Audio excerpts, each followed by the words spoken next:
نبی علیہ الصلوۃ والسلام فرمائی د جهنم ور به الله په درې قسمه خلکو باندې ګرمي. یو پکې عالم دی، بد عمل عالم،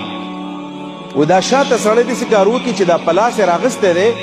او دا کم کس چې ناست دی نو دله دا وښکی په دې امبور کې راونیسي او داسې کټکۍ ولا کټکۍ دې غوږ ته ولا راورسوي، دا شونډې لاندې راشي او دا بره بره پاتې شي، بیا دې بل طرف ته راشي او دا وښکی ولا داسې سیري کړي او دې سر ته ولا راولي، دا شونډې لاندې را پرېوځي او غاښونه ښکاره شي، داسې بدشکله غونې ښکاري، بدشکله. نبي علیه صلات وسلام ما دې حال ته وکتل، ډېر زیات ویرېدلم، پریشانه شوم. ویل ما ورته چې جبریل دا څوک دی؟ دا ګناه، دا سزا د کم ګناهګار ده؟ ویل دا کم چې وختي سریږي نو دا ستا د امت خطبه دي، خطبه مولیان دي، مولیان دا ستا د امت مولیان دي، عام خلک نه دی. دا الله رب العالمین نبی علیہ السلام ته ښودلی چې نبی علیہ السلام د خلکو ته بیان کی چې د دې ګناهونو سزا په آخرت کې دا ده. موږ چې کله ورغلو جبریل له عزیم علیه الصلاۃ والسلام چې ګورم یو سړی ناست دی په ځمکه باندې ناست دی او شاته یو سړی ورته ولاړ دی او د هغه سره په لاس کې یو امبور دی ورسره کټر دی ورسره کوم چې بې دا اوسپنې خلک کټ کوي. و دا شاته سړی داسې کار وکړي چې دا پلاس یې راغستی دی او دا کم کس چې ناست دی نو دله دا وښکی په دې امبور کې راونیسي او داسې کټکۍ ولا کټکۍ دې غوږ ته ولا راورسوي، دا شونډې لاندې راشي او دا بره بره پاتې شي، بیا دې بل طرف ته راشي او دا وښکی ولا داسې سیري کړي او دې سر ته ولا راولي، دا شونډې لاندې را پرېوځي او غاښونه ښکاره شي، داسې بدشکله غونې ښکاري، بدشکله. نبی علیہ الصلوۃ والسلام ما دې حال ته وکتل، ډېر زیات ویرېدلم، پریشانه شوم. ویل ما ورته چې جبریل دا څوک دی؟ دا ګناه، دا سزا د کم ګناهګار ده؟ وی بیا ما ته جبریل علیہ الصلوۃ والسلام ویلو خاص کر دا اهل علم ته وایم چې د هغوی تعلق د دعوت او تبلیغ سره د چا دی، د درس او تدریس سره دی، خطبې وایي، تقاریر کوي، دا اول منظر د هغې خلکو دی، لحاظه واورئ. وی ما ته جبریل ویل چې دا کم سړی لاندې ناستو او شاته ورته یو سړی ولاړو، د هغه په لاس کې د امبورو او دا وښکي ولې سیرول، ویل دا کم چې وښکي سیریږي نو دا ستا د امت خطبه دي، خطبه مولیان دي، مولیان دا ستا د امت مولیان دي، عام خلک نه دی. الله دې معافي وکړي. ترمذي کې یو حدیث ته ما ته بل رایات شو، نبی علیہ الصلوۃ والسلام فرمایي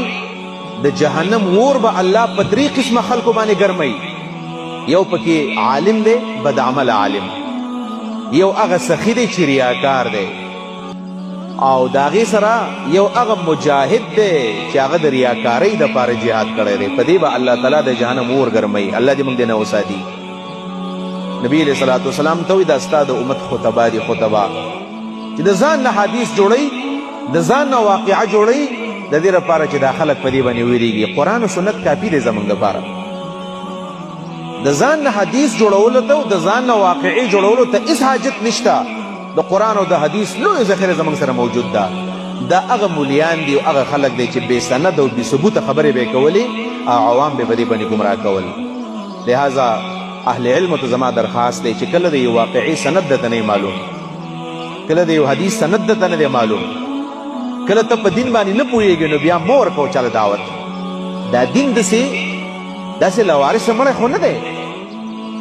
یعنې زموږ دا دین لاوارثه مړی نه دی چې موږ بس دین بیانو. په دې وجه باندې زموږ د تبلیغ والا ورونو ته په دې مرکزونو کې وایي چې تاسو ګوره د حدیث مفهوم بیانوئ، حدیث مه بیانوئ چاته چې نه معلوم. دا ډېره ښه خبره ده. مفهوم بیانوئ بس ټیک ده، ځکه چې تا ته حدیث نه دی معلوم او ته وران وې نو بیا د هغې دقه سزا ده چې کله هم سړی سترګې پټې کړي د دنیا نه نو د هغه د قیامته پورې دقه سزا ده چې دا وختي پورې دقه شانې سري. الله یې د دې نه موږ وساتي. رسول الله صلی الله علیه وسلم فرمایي چې ګورې چا د ځان نه خبره جوړه کړه په دین کې، د ځان نه حدیث جوړ کو، د ځان نه د یو آیت یا د یو حدیث تفسیر او تشریح وکړله نو من کذب علی متعمدا فلیتبوأ مقعده من النار. بخاری حدیث ته کتاب العلم کې چې چا د ځان نه په ما باندې دروغ قصدن عمدن وتړل نو جهنم کې د ځان له بیا ځای وګوري. عبدالله بن مبارک رحمه الله فرمایي کنو چې الاسناد من الدین ولولا الاسناد لقال من شاء ما شاء چې سند د دین حصہ ده چې چاته د قرآن سند خو موجود دی خو د حدیث سند ورته نه دی معلومه حدیث بیان کو نو بیا خو د خپل زړه خوښه دی چې څه بیانوي بس لګیا به یو رتب او یادس به وایي لہذا اهل علم له پکار دی چې دا سوچه دین بیان کړي سوچه دین